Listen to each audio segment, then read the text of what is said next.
Friends, എല്ലാവർക്കും നമസ്കാരം. നിങ്ങൾ ഏവരും കാത്തിരിക്കുന്ന രേവതിയുടെയും സച്ചിയുടെയും നാളത്തെയും അതുപോലെ തന്നെ ഇനി വരാനിരിക്കുന്ന ഒരാഴ്ചയിലെ ഫുൾ വിശേഷമാണ് കേട്ടോ ഞാൻ പറയാൻ പോകുന്നത്. അപ്പൊ ഇന്നത്തെ വിശേഷം ഞാൻ രാവിലെ പോസ്റ്റ് ചെയ്തിട്ടുണ്ടായിരുന്നു. അപ്പം കയറി ആരെങ്കിലും കാണാനുണ്ടെങ്കിൽ ഒന്ന് നോക്കിക്കോളൂ കേട്ടോ. അപ്പൊ ഞാൻ ഏതായാലും വിശേഷത്തിലേക്ക് തന്നെ കിടക്കുകയാണ്. അങ്ങനെ ഇന്നത്തെ അവസാന ഭാഗം എന്ന് പറയുന്നത് നമ്മുടെ ശ്രുതിയുടെ അമ്മേനെയും കുട്ടീനെയും കൂട്ടി ചന്ദ്രോദയത്തേക്ക് നമ്മുടെ സച്ചി എത്തിയിരിക്കുകയാണ്. സച്ചി രേവതി.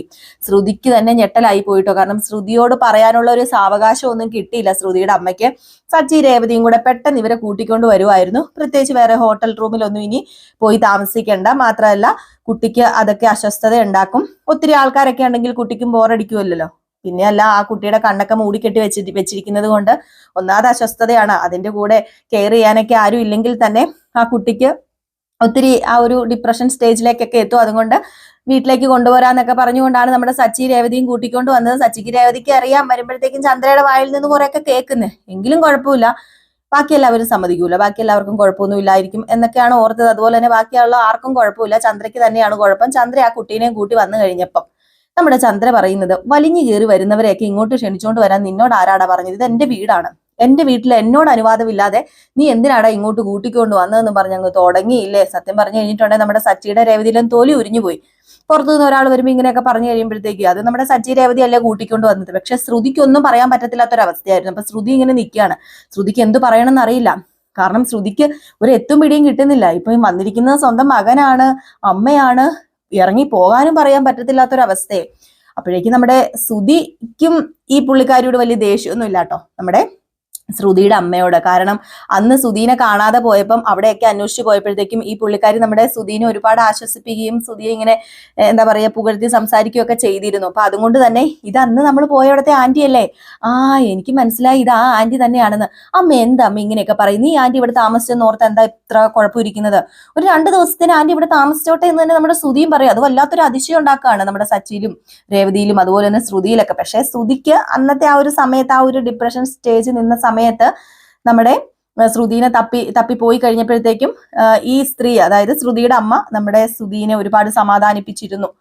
മാത്രമല്ല സ്വന്തം മരുമകനാണല്ലോ, സമാധാനിപ്പിക്കണമല്ലോ. അപ്പൊ അതുകൊണ്ട് തന്നെയാണ് ആ ഒരു എന്താ പറയാ ഒരു ഇഷ്ടമൊക്കെ നമ്മുടെ ശ്രുതിക്കുള്ളത്. അപ്പൊ വർഷയും പറഞ്ഞു, ശ്രീകാന്തും പറഞ്ഞു, അമ്മ എന്താ അമ്മേ കണ്ണിൽ ചോരയില്ലാത്ത കാര്യമൊക്കെ ഇങ്ങനെ പറയുന്നത്? കണ്ണിൽ ചോരയില്ലാതെ ഇങ്ങനെ പെരുമാറരുതേ, അതൊരു കൊച്ചു കുട്ടിയല്ലേ, ആ കുട്ടിയുടെ കണ്ണിന് വയ്യല്ലോ. 2 ദിവസം ഇവിടെ നിന്നോർത്തോണ്ട് എന്താ കുഴപ്പമിരിക്കുന്നത്? അതൊക്കെ കുഴപ്പമുണ്ട്. അങ്ങനെ ആ കുട്ടി ഇവിടെ നിന്ന് കഴിഞ്ഞാലേ എവിടെ കിടക്കും? ഒന്നാമത് ഇവിടെ റൂമിന് സദാ നേരവും വഴക്കും അടിയും ബഹളവും ഒക്കെയാ. അപ്പൊ പിന്നെ ആ കുട്ടി എവിടെ കിടക്കും? നിലത്ത് കിടക്കുവോ? അപ്പോഴത്തേക്കാണ് നമ്മുടെ ശ്രുതി ചാടി പറഞ്ഞത്, അത് ഞാൻ എന്റെ റൂം കൊടുക്കാം ആന്റിന്ന്. പെട്ടെന്ന് അതിശയായി പോയി എല്ലാവർക്കും. നമ്മുടെ ശ്രുതി അങ്ങനെ ആർക്കെങ്കിലും റൂം കൊടുക്കുവോ? ആർക്കെങ്കിലും റൂം കൊടുക്കാൻ ചാൻസ് ഉണ്ടോ? പെട്ടെന്ന് റൂം കൊടുക്കാന്ന് പറഞ്ഞപ്പോഴത്തേക്കും ഞെട്ടിപ്പോവാണ്. അപ്പോഴത്തേക്കും ചന്ദ്ര, എന്താ ശ്രുതി മോളെ നീ പറയുന്നത്? അല്ല, ആ കുട്ടി വയ്യാത്ത കുട്ടിയല്ലേ. ഇപ്പൊ നമുക്ക് ആർക്കെങ്കിലും ഉണ്ടാകുന്ന ഒരു കുട്ടിയാണെങ്കിൽ ഇങ്ങനെ ഒരു സിറ്റുവേഷൻ വരുമ്പം നമ്മൾ തള്ളിക്കളയില്ലല്ലോ. വയ്യല്ലോ പാവം, വന്ന് ഞങ്ങളുടെ റൂമിൽ കിടന്നോട്ടെ അല്ലേ ശ്രുതി? അപ്പൊ ശ്രുതിയും പറഞ്ഞു, കുഴപ്പമില്ല ശ്രുതി, നമുക്കൊരു ദിവസം ഇപ്പൊ നമുക്ക് ശീലമായല്ലോ ഈ തറയിലൊക്കെ കിടന്ന്, കുഴപ്പമില്ല കിടന്നോട്ടെ എന്ന് പറഞ്ഞ് നമ്മുടെ ശ്രുതി വരെ സമ്മതിച്ചു. രേവതി സച്ചിയും കൂടെ മുഖത്തോട് മുഖം നോക്കി ഇങ്ങനെ ഇരിക്കുകയാണ്. ശ്രുതി സമ്മതിക്കുന്ന ആരും ഒരിക്കലും വിചാരിച്ചില്ല. പക്ഷേ ശ്രീകാന്തും പോട്ടെ, അവർ സമ്മതിക്കും. പക്ഷെ ശ്രുതി സമ്മതിക്കുന്ന ആരും ഒരിക്കലും വിചാരിച്ചിരുന്നില്ല. ഏതായാലും ശ്രുതിയും കൂടെ സമ്മതിച്ചു കഴിഞ്ഞപ്പോൾ ചന്ദ്രയ്ക്ക് അമ്പിലും വില്ലിലും എടുക്കാൻ പറ്റത്തില്ലാത്തൊരവസ്ഥ വന്നു. അങ്ങനെ സച്ചി പറഞ്ഞു, കണ്ണിച്ചോര ഇല്ല, അല്ലെങ്കിലും നിങ്ങൾ ഒരു അനുഭവം വരുമ്പോഴേ നിങ്ങൾക്ക് അറിയത്തുള്ളൂ, നിങ്ങൾക്ക് കയറി കിടക്കാൻ ഒരു കിടപ്പാടം ഉണ്ടെന്ന് പറഞ്ഞല്ലേ നിങ്ങൾ ഇത്ര അഹങ്കരിക്കുന്നത്, ഇങ്ങനെ അഹങ്കരിക്കാൻ പാടില്ല. അപ്പോഴത്തേക്കാണ് നമ്മുടെ ചന്ദ്ര പറയുന്നത്, എങ്കിൽ പിന്നെ നീ ഒരു കാര്യം ചെയ്യുന്നിട്ട് കെട്ടിയോളുടെ വീട്ടിൽ കൊണ്ട് അങ്ങോട്ട് താമസിപ്പിക്കാൻ. അപ്പം പറഞ്ഞു, കെട്ടിയോളുടെ വീടല്ല ഇതിപ്പം, നിങ്ങളുടെ കെട്ടിയോളുടെ വീടിനെ കുറിച്ചൊന്നും പറയണ്ട, ഇതിപ്പം അമ്മയുടെ മാത്രം വീടല്ലല്ലോ, ഇതെന്റെ അച്ഛന്റെ വീട്, ഞങ്ങളുടെ വീടൊക്കെ തന്നെയാണ്. അമ്മ കൂടുതൽ വാശി കാണിച്ചാലേ ഞാൻ പറയുന്നില്ല, ഞാൻ ഇനി നാറ്റിക്കുന്ന രീതിയിൽ എനിക്ക് സംസാരിക്കാൻ അറിയാമെന്ന് അമ്മയ്ക്ക് അറിയാലോ. അതുകൊണ്ട് മിണ്ടാതിരുന്ന അമ്മയ്ക്കുള്ള വായും പൊത്തി ഇവിടെ ഇരുന്നാൽ മതി. കൂടുതൽ എന്നോട് ഇങ്ങനെ കിന്നാരം പറയാൻ വരണ്ട. ഇവരെ കൊണ്ടുവന്നിട്ടുണ്ടെങ്കിൽ ഇവർ ഇവിടെ താമസിക്കുക തന്നെ ചെയ്യും. പിന്നെ ശ്രുതി അടുത്തിയുടെ റൂം കൊടുക്കാന്ന് പറഞ്ഞു. പിന്നെ അമ്മയ്ക്ക് എന്താ ഇത്ര പ്രശ്നം ഇരിക്കുന്നത്? ആർക്കും ഒരു എണ്ണവും വേണ്ട. അപ്പൊ രവീന്ദ്രൻ പറഞ്ഞു, മോനെ ഒരു കാര്യം ചെയ്യേ, വഴക്കൊന്നും അടിക്കണ്ട, നീ ഒരു കാര്യം ചെയ്യേ, നീ ആ കുട്ടീനെ റൂമിനകത്തേക്ക് കൊണ്ട് കയറ്റി അവരെ അവിടെ റൂമൊക്കെ കൊണ്ട് കാണിച്ചു കൊടുക്കുക എന്നൊക്കെ പറഞ്ഞിട്ട് നമ്മുടെ സച്ചി രേവതി അവരെ റൂം കാണിച്ചു കൊടുക്കാനൊക്കെ ആയിട്ട് അങ്ങ് പോയി. ശ്രുതിയുടെ അമ്മയാണ് ശ്രുതിനെ നോക്കുന്നുണ്ട് കേട്ടോ. ശ്രുതിക്കാണ് ഒരു എത്തും പിടിയും വീണ്ടും കിട്ടുന്നില്ല. ഇവരെന്തിനിപ്പൊ ഇങ്ങോട്ടേക്ക് വന്നു എന്ന ആ ഒരു ഇതാണ്. ആ ഒരു സമയത്ത് ഫോൺ വിളിക്കാനോ ശ്രുതിയുടെ അമ്മയ്ക്ക് പറയാനോ നേരം കിട്ടിയില്ലെന്ന് ഞാൻ പറഞ്ഞല്ലോ. അപ്പൊ അതുകൊണ്ട് വല്ലാതെ അങ്ങ് വണ്ടറടിച്ച് നിൽക്കുകയാണ് ശ്രുതി. ഏതായാലും ഈ സമയത്ത് നമ്മുടെ രേവതി കൊണ്ടുവന്ന റൂമിൽ ആ കുട്ടീനെ, സച്ചിയാട്ടോ കൊണ്ടുവന്ന റൂമിൽ ആ കുട്ടീനെ കിടത്തിയിട്ട് ഇവിടെ നിന്നോന്നൊക്കെ പറഞ്ഞു, ഇവിടെ ഇതാണ് നിങ്ങളുടെ റൂം എന്നൊക്കെ പറഞ്ഞു. അങ്ങനെ വെളിയിലേക്ക് പോവുകയാണ്. അപ്പം വെളിയിലേക്ക് ഇറങ്ങിപ്പോയപ്പോഴത്തേക്കും രേവതിയും പറഞ്ഞു, അതെ ഞാൻ കുട്ടിക്ക് എന്തെങ്കിലും ഉണ്ടാക്കാം, അവൻ ഭക്ഷണമൊന്നും നന്നായിട്ട് കഴിച്ചില്ലല്ലോ, അപ്പം ഞാൻ എന്തെങ്കിലും ഉണ്ടാക്കാന്നൊക്കെ പറഞ്ഞിട്ട് രേവതി അങ്ങ് ഇറങ്ങിപ്പോയി. എങ്ങനെയെങ്കിലും ശ്രുതിക്ക് റൂമിനകത്ത് കയറണം. റൂമിനകത്ത് കയറിയില്ലെങ്കിൽ ഇവരോടൊന്നും സംസാരിക്കാതെ പൊറുതിയില്ല ശ്രുതിക്ക്. അങ്ങനെ ശ്രുതി ഒരു തരത്തിൽ അകത്ത് കയറിയപ്പോഴത്തേക്കും ശ്രുതി ചോദിച്ചു, എന്താ പ്രശ്നം, എന്താ ഇപ്പൊ ഇങ്ങോട്ടേക്ക് എഴുന്നള്ളി വന്നത്, എന്താ അമ്മ ഇത്, ചുമ്മാ എനിക്ക് ടെൻഷൻ ഉണ്ടാക്കി വെക്കാനാണോ എന്ന് ചോദിച്ചപ്പോഴത്തേക്കും, മോളെ നീ ഒരു കാര്യം ഓർക്കണം, സച്ചിയോട് രേവതിയോട് ഞങ്ങൾ ഇങ്ങോട്ട് വരുന്നില്ലെന്ന് പറഞ്ഞ, നിനക്ക് അറിയില്ല അവരുടെ സ്വഭാവം, കൂട്ടിക്കൊണ്ട് വന്നു, എന്ത് ചെയ്യാനാണ്. അതുപോലെ തന്നെ ഇവനും വാശി പിടിച്ചു, അവിടെ നിൽക്കത്തില്ല, ഹോസ്പിറ്റലിൽ നിൽക്കാൻ ഇഷ്ടമല്ലെന്ന് പറഞ്ഞ് ഇവനും വാശി പിടിച്ചു.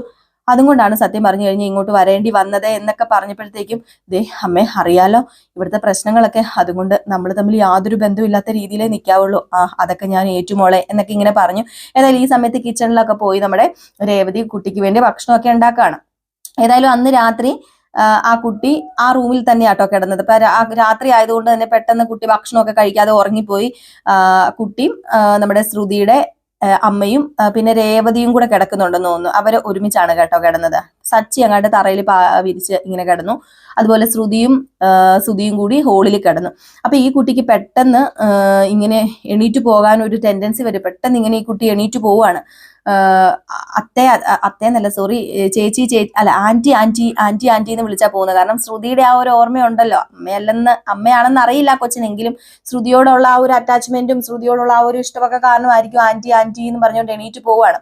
അങ്ങനെ എണീറ്റ് തപ്പി പോയി ശ്രുതിയും കിടക്കുന്ന അവിടെ ചെന്നിട്ട് ഈ കുട്ടി എന്ത് ചെയ്യുന്നു, വിളിക്കുകയാണ്, ആന്റി എണീക്ക് ആന്റി എന്ന് പറഞ്ഞ് വിളിക്കുകയാണ്. അപ്പോഴത്തേക്കും പെട്ടെന്ന് നമ്മുടെ ശ്രുതി എണീക്കുകയാണ്. ശ്രുതി എണീറ്റു. അയ്യോ മോനിപ്പോ എന്തിനാ മോനെ ഇങ്ങോട്ട് വന്നത്, ആദ്യം എടാ കുട്ടാന്നൊക്കെ പറഞ്ഞ് ആ കുട്ടിയെ പിടിച്ച് ഉമ്മയൊക്കെ വെക്കുന്നുണ്ട്. ഈ സമയത്ത് തന്നെ പെട്ടെന്ന് നമ്മുടെ ശ്രുതി ഞെട്ടി ഉണരുക. ശ്രുതി ഞെട്ടി എണീറ്റിട്ട് ശ്രുതി ചോദിക്കും, ഇതെന്താ ഈ കുട്ടി ഇവിടെ വന്നേക്കുന്നെന്ന് പറഞ്ഞ് ദേഷ്യപ്പെടാണ്. പക്ഷെ ഉണ്ടല്ലോ ആ ഒരു ഭാഗം നമ്മുടെ ശ്രുതി ഇങ്ങനെ ഓർക്കണതാണ് കേട്ടോ. ശ്രുതി ഇങ്ങനെ ഓർക്കണതാണ്. അപ്പൊ ശ്രുതി ഇങ്ങനെ ഓർത്തപ്പോഴത്തേക്കും ആ കുട്ടീനെ കാണാനും ശ്രുതിക്ക് തോന്നും. അപ്പൊ ശ്രുതി എന്ത് ചെയ്തു, പതുക്കെ ഇവർ കിടക്കുന്ന റൂമിനകത്തേക്ക് ചെല്ലുകയാണ്. റൂമിനകത്തേക്ക് എന്ന് സൈഡിൽ നിന്ന് കഴിഞ്ഞപ്പോഴത്തേക്ക് രേവതിയും അതുപോലെ തന്നെ ആ റൂമിനകത്തേക്ക് എണീറ്റ് ചെല്ലുകയാണ്. അപ്പോഴത്തേക്ക് രേവതിയും ആ കുട്ടിയും നമ്മുടെ ശ്രുതിയുടെ അമ്മയും കൂടെ കിടക്കുന്നത് ശ്രുതി കാണുകയാണ്. പക്ഷെ അതിനകത്തേക്ക് കയറി പോകാൻ പറ്റത്തില്ലാത്തൊരു അവസരം, അങ്ങനെ ഒരു അവസരമില്ല, അങ്ങനെ പറ്റില്ല. അതിനകത്തേക്ക് കയറി പോയി കഴിഞ്ഞാൽ കുട്ടി നടുക്കാ കിടക്കുന്നത്. മാത്രമല്ല ഇതെല്ലാം കാണുകയും ശ്രുതി വല്ലതും അങ്ങോട്ട് കയറി ചെല്ലുന്നത് കണ്ടു കഴിഞ്ഞാൽ പിന്നെ തീർന്നില്ലേ, പ്രശ്നമായില്ലേ. അപ്പൊ അതുകൊണ്ട് ശ്രുതി കുറച്ചു നേരം ആ കുട്ടീനെ ഇങ്ങനെ നോക്കി നിന്നിട്ട് വളരെ വിഷമത്തോടു കൂടി വീണ്ടും ചെന്ന് ശ്രുതിയുടെ അടുത്ത് കിടക്കാണ്. വല്ലാത്തൊരു മാനസികാവസ്ഥ തന്നെയാണ്.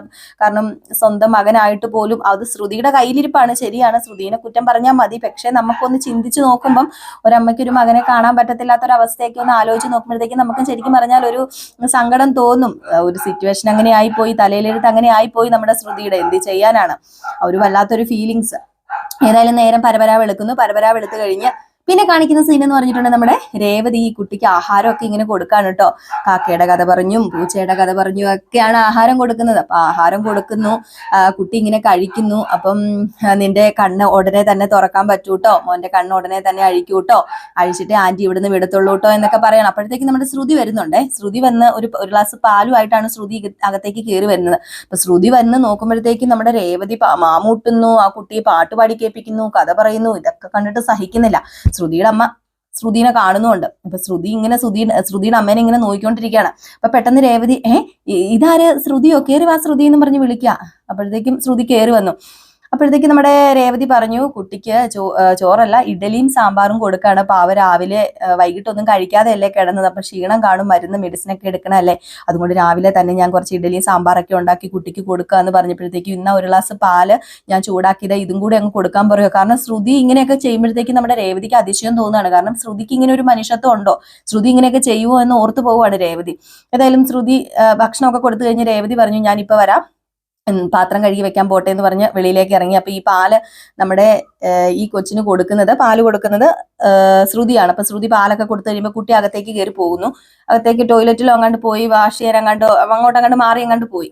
അപ്പൊ നമ്മുടെ ശ്രുതിയും പിന്നെ ശ്രുതിയുടെ അമ്മയിൽ നിന്ന് സംസാരിക്കുന്ന ഭാഗമാണ് കാണിക്കുന്നത്. അങ്ങനെ ശ്രുതി ചോദിക്കും, അമ്മയുടെ ഉദ്ദേശം എന്താ, ഇവിടുന്ന് പോകുന്നില്ലേ, ഇവനെയും കൊണ്ട് ഇവിടെ നിന്ന് കഴിഞ്ഞാൽ ശരിയാവോ എന്ന് ചോദിക്കുമ്പോൾ, മോളെ നീ എന്താടി ഇങ്ങനെയൊക്കെ പറയുന്നത്, അല്ല ഞാൻ ഇതൊക്കെ കാണണോ അമ്മേ, എന്റെ കുഞ്ഞാണ്, ആ കുഞ്ഞിന് അവളെ സ്നേഹിക്കുന്നതും അവള് മാമൂട്ടുന്നതും കാണുമ്പോൾ എനിക്ക് വരുന്ന ബുദ്ധിമുട്ട്, അത് നിനക്ക് കഴിയാഞ്ഞിട്ടല്ലേ മോളെ, രേവതി അങ്ങനെ അവനെ സ്നേഹിക്കുന്നുണ്ടെങ്കിൽ അത് നീ നല്ലതായിട്ട് കാണ്, നിനക്ക് കഴിയാത്തത് രേവതിക്ക് കഴിയുന്നുണ്ടല്ലോ, നീ അങ്ങനെ കാണാൻ പറയുമ്പോഴത്തേക്കും ശ്രുതിക്ക് ദേഷ്യം വരികയാണ്. ശ്രുതി പറയുക, എന്തൊക്കെ പറഞ്ഞാലും അമ്മ എനിക്കിതൊന്നും സഹിക്കുന്നില്ല, നിങ്ങൾ എത്രയും പെട്ടെന്ന് ഇവിടെ നിന്ന് പോയേ പറ്റൂ എന്ന് പറയാ. അപ്പോഴത്തേക്കും എടി നീ ഒന്ന് ചിന്തിക്കടി, അത് നിന്റെ മോനല്ലേടി, നീ ആ കുട്ടീനെ നോക്കേണ്ടതല്ലേ, നീ അല്ലേ ആ കുട്ടീനെ ഇപ്പൊ രേവതി നോക്കിയ പോലെ നോക്കേണ്ടത്, നിന്റെ മോനല്ലേ, നീ ആ കുട്ടിയുടെ അമ്മയല്ലേ എന്ന് ചോദിക്കുന്നതും ഈ കുട്ടി അത് ഒളിഞ്ഞു നിന്ന് കേൾക്കാണ് കേട്ടോ. ഇതുവരെ ആ കുട്ടിക്ക് അറിയില്ലായിരുന്നു സ്വന്തം അമ്മ ശ്രുതിയാണെന്നുള്ള ആ ഒരു വലിയ സത്യം. അങ്ങനെ നമ്മുടെ ആദിമോൻ അറിഞ്ഞിരിക്കുകയാണ് ശ്രുതിയാണ് തൻ്റെ അമ്മ എന്ന്. കുട്ടിക്ക് ഇങ്ങനെ അതിശയമായി പോയിട്ടോ, കുട്ടി ഇങ്ങനെ കേട്ടില്ല എന്ന മട്ടിലിരിക്കുകയാണ്. അപ്പൊ കുട്ടി അകത്തേക്ക് കയറി വന്നു. അപ്പോഴത്തേക്കും പെട്ടെന്ന് ഇവര് സംസാരം അങ്ങ് നിർത്തി. എന്നിട്ട് പറഞ്ഞു, എങ്ങനെയാണേലും എന്താണേലും എത്രയും പെട്ടെന്ന് റൂം സെറ്റാക്കിയിട്ട് ഇവിടുന്ന് പോകണം, ഇന്ന് തന്നെ ഇവിടുന്ന് നമുക്ക് ഇറങ്ങണം, കാരണം എല്ലാവരും ഉള്ളപ്പോൾ നമുക്ക് ഇവിടുന്ന് ഇറങ്ങാൻ പറ്റത്തില്ല, ഞാൻ എങ്ങനെയെങ്കിലും ഇവിടുന്ന് എല്ലാവരെയും ഇന്ന് ഒഴിവാക്കും, കാരണം എങ്ങനെയെങ്കിലും എല്ലാവരെയും ഒഴിവാക്കുന്ന ഒരു സമയത്ത് നമുക്ക് 3 പേർക്കും ഇന്ന് ഇറങ്ങണം ഇവിടെ നിന്ന്, ഇങ്ങനെ പറയുകയാണ് നമ്മുടെ ശ്രുതി. അപ്പൊ ഇവരിങ്ങനെ പ്ലാൻ ചെയ്തു. അപ്പോഴത്തേക്ക് നമ്മുടെ രേവതി ആണെങ്കിൽ ഇന്ന് പൂക്കടയിലോട്ട് പോകുന്നുമില്ല. ഇവിടെ ശ്രുതിയുടെ കൊച്ചുള്ളത് കൊണ്ട്, അതായത് ആദിമോൻ ഉള്ളത് കൊണ്ട് രേവതിക്ക് ആ കുട്ടീനെ ഇട്ടിട്ട് പോകാൻ ഒരു ബുദ്ധിമുട്ട്. അപ്പൊ ഇന്ന് പൂക്കട വേണ്ടെന്ന് വെച്ചു രേവതി. വേണ്ട, അമ്മ നോക്കട്ടെ എന്ന് ഓർത്ത് അമ്മയുടെ കയ്യിൽ പൂവൊക്കെ കെട്ടിക്കൊടുത്ത് വിട്ടു. രേവതിയുടെ അമ്മയാണ് വിൽക്കുന്നത്. സച്ചി ഓട്ടത്തിന് പോയി. പിന്നെ നമ്മുടെ ചന്ദ്ര വീട്ടിലുണ്ട്. വർഷയും ശ്രീകാന്തും കൂടെ അവരുടെ ജോലിക്കും പോയി. പിന്നെ നമ്മുടെ രേവതിനെ ഇവിടുന്ന് എങ്ങനെയെങ്കിലും പറഞ്ഞു വെച്ചില്ലേ ശരിയാവില്ല. അതുകൊണ്ട് തന്നെ നമ്മുടെ ശ്രുതി ബുദ്ധിമാനമായിട്ടൊരു കളി കളിക്കുകയാണ്. നമ്മുടെ ശ്രുതി നേരെ മീരേനെ വിളിച്ച് സംസാരിക്കാം. മീരേനെ വിളിച്ച് സംസാരിക്കുന്ന വേറൊന്നുമല്ല, എങ്ങനെയെങ്കിലും ഇവിടുന്ന് കൊണ്ടുപോയേ പറ്റൂ, എങ്ങനെയെങ്കിലും ഇവിടുന്ന് ആരെ കൊണ്ടുപോകണം, നമ്മുടെ രേവതിനെ കൊണ്ടുപോകണം. അതിന് നമ്മുടെ ശ്രുതിയുടെ കൂട്ടുകാരി മീര ഒരു ട്രിക്ക് ഉപയോഗിക്കുക. അത് വേറൊന്നുമല്ല ആ ട്രിക്ക് എന്ന് പറയുന്നത്, നമ്മുടെ മീരയ്ക്ക് പെട്ടെന്ന് പൂ കെട്ടാൻ പഠിക്കണം. അപ്പൊ രേവതിയോടൊന്ന് വരാൻ പറയുകയാണ്. അപ്പൊ രേവതി ആദ്യം ഒഴിഞ്ഞു മാറാൻ ശ്രമിക്കുന്നുണ്ടെങ്കിലും പിന്നെ ഒരാളിങ്ങനെ കെഞ്ചി വിളിക്കുമ്പം നമ്മുടെ രേവതിക്ക് അഹങ്കാരത്തിന്റെ ഒരു സ്വഭാവം ഇല്ലാത്തത് കൊണ്ട് തന്നെ, എന്നാ പിന്നെ ഇന്ന് തന്നെ ഞാൻ വരാൻ പഠിപ്പിക്കാം എന്നിങ്ങനെ വെക്കുകയാണ്. അപ്പം അങ്ങനെ രേവതിനെ സെറ്റാക്കി. അത് കഴിഞ്ഞപ്പോഴത്തേക്കും ചന്ദ്രയോട് പറഞ്ഞു, നമ്മുടെ ശ്രുതി എങ്ങനെയെങ്കിലും ഇവർ ഇവിടെ നിന്ന് ഒഴിവാക്കണ്ടേ, അതുകൊണ്ട് ആന്റി ഒരു കാര്യം ചെയ്യണം, ആന്റി ഇന്ന് അങ്കിളിനെയും കൂട്ടി അമ്പലത്തിൽ പോകണം, ആ ഒരു സമയത്ത് ഞാൻ ഇവരെ എങ്ങനെയെങ്കിലും ഒഴിവാക്കി പറഞ്ഞുവിടും, ആരും ഇല്ലാതെ വരുമ്പോൾ ഇവർ തന്നെ അങ്ങ് പൊക്കോളും, അവർക്കൊരു വലിയ ഹരാസ്മെന്റ് ആവൂലേ അത്, അവരങ്ങ് തന്നെ അങ്ങ് പൊക്കോളും, ഇവരിവിടെ നിർത്തിയാൽ ശരിയാവില്ലല്ലോ എന്ന് പറഞ്ഞ് നമ്മുടെ ചന്ദ്രനെയും രവീന്ദ്രനെയും കൂടെ അവിടെ നിന്ന് കെട്ടിക്കാണ്. എന്നിട്ട് നമ്മുടെ ശ്രുതി എന്ത് ചെയ്യുന്നു, ഇവരെ പറഞ്ഞയക്കുവാനുള്ള തത്രപ്പാടില്. പക്ഷെ അവിടെ വലിയൊരു ഫ്ലോപ്പിങ്ങും അതുപോലെ തന്നെ നമ്മുടെ ശ്രുതി വിചാരിക്കാത്ത കാര്യങ്ങളുമാണ് സംഭവിക്കുന്നത്. ഈ സമയത്ത് നമ്മുടെ ശ്രുതിയുടെ അമ്മ ഒരു പരിപാടി ഒപ്പിക്കും. ഇങ്ങനെ വിട്ടു കഴിഞ്ഞാൽ ശരിയാവില്ലെന്ന് ശ്രുതിയുടെ അമ്മയ്ക്ക് നന്നായിട്ട് മനസ്സിലായി. മാത്രമല്ല ഈ കുട്ടിക്ക് തന്റെ അമ്മ ശ്രുതിയാണെന്ന് മനസ്സിലായെന്നും ഈ പുള്ളിക്കാരിക്ക് മനസ്സിലായി. ശ്രുതിയുടെ അമ്മയ്ക്ക് മനസ്സിലായി. കുട്ടി ചോദിച്ചു കേട്ടോ ഈ പുള്ളിക്കാരിയോട്, അതേ അമ്മമ്മേ, എൻ്റെ അമ്മ എൻ്റെ ആന്റി അല്ലേ എൻ്റെ അമ്മ എന്ന് ചോദിച്ചു. പിന്നെ ഈ കുട്ടിയോട് കള്ളം പറയുന്നത് എന്തിനാണ് എന്ന് ചിന്തിക്കുകയാണ്. എന്നാ പിന്നെ ഒരു കാര്യം ഇരിക്കട്ടെ, ഇനി ഈ കുട്ടി ഇവിടെ നിൽക്കട്ടെ എന്ന് പറഞ്ഞുകൊണ്ട് എന്ത് ചെയ്തു, നമ്മുടെ ശ്രുതിയുടെ അമ്മ അവിടെ നിന്ന് മുങ്ങുക. ഏതായാലും ശ്രുതിയുടെ അമ്മ അവിടെ നിന്ന് മുങ്ങുന്നു, ആ കുട്ടി അവിടെ ഒറ്റയ്ക്ക്. എന്തായിരിക്കും അവസ്ഥ? ഏതായാലും ശ്രുതിയുടെ അമ്മേനെ മാറിയും തിരിഞ്ഞും ഒക്കെ ആര് വിളിച്ചിട്ട് ഫോൺ എടുക്കുന്നില്ല. ലാസ്റ്റ് നമ്മുടെ ശ്രുതിയുടെ അമ്മ മിസ്സിങ് ആണ്. ശ്രുതിയുടെ അമ്മ മിസ്സിങ്, കുട്ടി ഈ വീട്ടില്. വല്ലാത്തൊരു സിറ്റുവേഷൻ അല്ലേ, കുട്ടീനെ കൈവിടാൻ പറ്റില്ല. കാരണം ആ പുള്ളിക്കാരിക്ക് അറിയാം, കാരണം ഈ കുട്ടി ഇവിടെ സേഫ് ആണ്. ചന്ദ്ര ഇങ്ങനത്തെ സ്വഭാവമൊക്കെ ആണെങ്കിലും ബാക്കിയുള്ളവരുടെ സ്വഭാവം ഏകദേശം മനസ്സിലായി കഴിഞ്ഞിരിക്കുന്നു നമ്മുടെ ശ്രുതിയുടെ അമ്മയ്ക്ക്. സച്ചിയോ രേവതിയോ ശ്രീകാന്തോ വർഷയോ ശ്രുതിയോ ഒന്നും ഈ കുട്ടീനെ തള്ളി പറയില്ല. അപ്പൊ പിന്നെ സേഫ് ആയിട്ടുള്ള കാര്യങ്ങളിൽ ഈ കുട്ടീനെ ഏൽപ്പിക്കുക എന്നത് മാത്രമേ ഉള്ളൂ ഇനിയുള്ള ലക്ഷ്യവും ഇനിയുള്ള അവരുടെ ഒരു ഉദ്ദേശം എന്നൊക്കെ പറഞ്ഞു കഴിഞ്ഞാൽ. അങ്ങനെയാണ് ആ പുള്ളിക്കാരി അവിടെ ഈ കുട്ടീനെ ആക്കിയിട്ട് പോകുന്നത്, നമ്മുടെ ശ്രുതിയുടെ കുട്ടീനെ ആക്കിയിട്ട് പോകുന്നത്. അത് പക്ഷെ വല്ലാത്തൊരു അവസ്ഥയാണ് കേട്ടോ. ആ കുട്ടീനെ നമ്മുടെ ചന്ദ്ര ഇങ്ങനെ അതും ഇതും ഒക്കെ പറയുന്നുണ്ട്, ബാക്കി എല്ലാവരും സപ്പോർട്ട് ചെയ്യുന്നുണ്ടെങ്കിലും ഇവനെ വല്ല അനാഥാലയത്തിലും കൊണ്ടാക്കുക, ഇവനെ എന്തിനാണ് ഇവിടെ നിർത്തിയിരിക്കുന്നത്, കണ്ട പിള്ളേരെയൊക്കെ വലിഞ്ഞു കയറ്റി ഇവിടെ കൊണ്ട് നിർത്തേണ്ട കാര്യമുണ്ടോ എന്നൊക്കെ ചോദിച്ച് ഇങ്ങനെ പറയുന്നുണ്ട്. അപ്പൊ ഇതൊക്കെ നമ്മുടെ ശ്രുതിയും കേട്ടോണ്ടിരിക്കുകയാണെന്ന് ഓർത്തോണം, ശ്രുതിക്ക് ഉണ്ടാവുന്നൊരു മാനസികാവസ്ഥ. മാത്രമല്ല നമ്മുടെ ശ്രുതിയുടെ അമ്മേനെ കാണാതെ പോയത് കൊണ്ട് തന്നെ അവര് ഒരു മിസ്സിങ്ങിന്റെ ഒരു ഇതിന് എല്ലാവരുടെയും ഫോണിലേക്കൊക്കെ ആ ഒരു ഫോട്ടോ അയച്ചു കൊടുത്തിട്ട് ഈ സ്ത്രീ എവിടെയെങ്കിലും കാണുവാണെങ്കിൽ പറയണം എന്നുള്ള രീതിയിൽ എല്ലാ ഗ്രൂപ്പിലും എല്ലാ ഇതിലും ഒക്കെ ഈ ഫോട്ടോസ് ഒക്കെ അയച്ചു കൊടുക്കുന്നുണ്ട്. രേവതിയും സച്ചിയും രവീന്ദ്രനും ശ്രീകാന്തും വർഷയും ഒക്കെ ചേർന്ന്. ശ്രുതി ഇത് ആകെപ്പാടെ പെട്ട് നിൽക്കുകയാണ്. ശ്രുതിക്ക് എന്ത് ചെയ്യണമെന്ന് അറിയില്ല. അങ്ങനെ നമ്മുടെ ശ്രുതിയോട് ഈ കുട്ടി തന്നെ ചോദിക്കുന്നുണ്ട്, എൻ്റെ ആൻറ്റി അല്ലല്ലോ അമ്മയല്ലേ എന്നിങ്ങനെ ശ്രുതിയോട് ചോദിക്കണം. അപ്പൊ ശ്രുതിക്ക് മനസ്സിലാവുകയാണ്, ഈ കുട്ടിക്ക് മനസ്സിലായി തൻ്റെ അമ്മയാണ് ഇതെന്ന്. പക്ഷെ ആ കുട്ടി അവിടെ ആരോടും അത് പറയുന്നില്ല. അതിന്റെ ഒരു ബുദ്ധി ആലോചിച്ച് നോക്കണേ, നമ്മുടെ ശ്രുതിനേക്കാളും ബുദ്ധിയുണ്ട് ആ കുട്ടിക്ക്. ആ കുട്ടി ആ വിവരം അവിടെ ആരോടും പറയുന്നില്ല. അമ്മ അമ്മ എന്ന് വിളിക്കാൻ വരുന്നുണ്ട്, പക്ഷെ ശബ്ദം വെളിയിലേക്ക് വരുന്നില്ല. കാരണം ശ്രുതിനെ കുറിച്ച് ബാക്കിയുള്ള എല്ലാവർക്കും അറിയില്ല എന്നറിയാം. ഈ കുട്ടി ഉണ്ടെന്നോ ഒന്ന് കല്യാണം കഴിഞ്ഞെന്നോ ഒന്നും അറിയില്ല എന്ന് ഈ കുട്ടിക്ക് അറിയാം. അതുകൊണ്ട് തന്നെ ഈ കുട്ടി അതൊന്നും അവിടെ പറയുന്നില്ല. നല്ല സേഫ് സോണാണ് നമ്മുടെ ശ്രുതിക്ക് ആ കുട്ടി കൊടുത്തിരിക്കുന്നത്. പക്ഷെ രേവതി സച്ചി ഈ കുട്ടീനെ പൊന്നുപോലെ നോക്കുന്നു. അവിടെ ഒരു സ്കൂളിൽ ചേർക്കാൻ വേണ്ടി ശ്രമിക്കുന്നു. കാരണം ആ കുട്ടിയുടെ പഠനം പോകൂല്ലോ. അപ്പൊ തന്നെ ഇനിയിപ്പോ ഇവിടെ ഒരു സ്കൂളിൽ ചേർക്കാമെന്ന് ഓർക്കുന്നു. ഇനിയിപ്പം ആ സ്ത്രീ വന്നില്ലെങ്കിലോ, ഏതായാലും കുട്ടീനെ കിട്ടിപ്പോയി. കുട്ടീനെ ഇവരുടെ കസ്റ്റഡിയിലായി. പിന്നെ രേവതിയും സച്ചിയും അതിന്റെ ഗാർഡിയൻ ആകേണ്ട അവസ്ഥയാവുകയാണ്. അപ്പൊ അവിടെ സ്കൂളിലൊക്കെ ചേർക്കാനുള്ള തത്രപ്പാടിലൊക്കെയാണ്. അപ്പൊ ഇതൊക്കെയാണ് കേട്ടോ ഇനിയിപ്പോ അടുത്ത ആഴ്ചത്തെ വിശേഷം എന്ന് പറയുന്നത്. നമ്മുടെ ശ്രുതി ആകെ പെട്ടിരിക്കുന്ന ഒരു അവസ്ഥ തന്നെയാണ്. അപ്പൊ ശ്രുതി പെട്ടു. ഇനിയിപ്പോ ശ്രുതി കുടുങ്ങിയത് തന്നെയാണ്. ശ്രുതി ഇനിയിപ്പം എന്തൊക്കെ കള്ളം പറഞ്ഞ് പിടിച്ചു നിൽക്കണമെന്ന് ശ്രുതിക്ക് മാത്രം അറിയത്തുള്ളൂ. അത്രമാത്രം കള്ളം പറഞ്ഞാലേ നമ്മുടെ ശ്രുതിക്ക് ഇനി അവിടെ പിടിച്ചു നിൽക്കാൻ പറ്റത്തുള്ളൂ. അപ്പൊ നമുക്ക് കാത്തിരുന്ന് തന്നെ കാണാം. ഞാൻ പറഞ്ഞു ബോറാക്കുന്നില്ല. ഏകദേശം അടുത്ത ആഴ്ചയിലെ ഫുൾ വിശേഷം ഞാൻ പറഞ്ഞിട്ടുണ്ടെന്നാണ് എനിക്ക് തോന്നുന്നത്. ഇനി എന്തെങ്കിലും ന്യൂ അപ്ഡേഷൻ ഒക്കെ വരികയാണെങ്കിൽ ഞാൻ നിങ്ങളെ അറിയിക്കാം. അപ്പൊ നാളത്തെ വിശേഷം ഇതിന്റെ കൂടെ നമ്മൾ ആദ്യം പറഞ്ഞ ഭാഗമൊക്കെയാണ് നാളത്തെ വിശേഷവും. അപ്പം നിങ്ങൾക്ക് എല്ലാവർക്കും നമ്മുടെ വീഡിയോസ് ഇഷ്ടപ്പെടുന്നുണ്ടെങ്കിൽ തീർച്ചയായിട്ടും നിങ്ങൾ ഒരു ലൈക്ക് അടിച്ചിട്ട് പോകണം. അതുപോലെ പുതിയ ഓപ്ഷനായ ഹൈപ്പും കൂടെ ചെയ്യാൻ ശ്രമിക്കണം. അലീനയുടെ പുതിയ കഥ നമ്മൾ റിയൽ സ്റ്റോറിക്കകത്താണ് ഇടുന്നത്. അപ്പൊ അത് നമ്മൾ ഓൾറെഡി ഇട്ടിട്ടുണ്ട്. വൈകിട്ടും പ്രമോ വിശേഷമായിട്ട് വരുന്നതായിരിക്കും. നാളത്തെ പ്രമോ വിശേഷവും അതുപോലെ നെക്സ്റ്റ് വീക്ക് പ്രമോ വിശേഷം ഒക്കെ ആയിട്ട് വരുന്നതായിരിക്കും. നയനയുടെയും ആദർശിന്റെയും കഥ നമ്മൾ ഇന്ന് ഇട്ടിട്ടില്ലായിരുന്നു. കാരണം വേറൊന്നുമല്ല, നയനയുടെയും ആദർശിന്റെ വിശേഷം ഇന്ന് ഡിലേ ആണ്, നമുക്ക് കിട്ടിയിട്ടില്ല. ഏതായാലും ഇന്ന് ഇനിയിപ്പം വിശേഷം ഉണ്ടോ ഇല്ലയോ ഒന്നും അറിയത്തില്ല കേട്ടോ. ഏതായാലും നമുക്ക് ഡിലേ ആണ് ഏതായാലും വിശേഷം. ഇനിയിപ്പം നെക്സ്റ്റ് വീക്ക് പ്രമേയം ഉണ്ടെങ്കിൽ ഞാൻ ഉടനെ തന്നെ അതും പോസ്റ്റ് ചെയ്യുന്നതായിരിക്കും. അപ്പൊ പോവാണ്. Tata bye bye. ലൈക്ക് അടിക്കാൻ മറക്കരുതേ.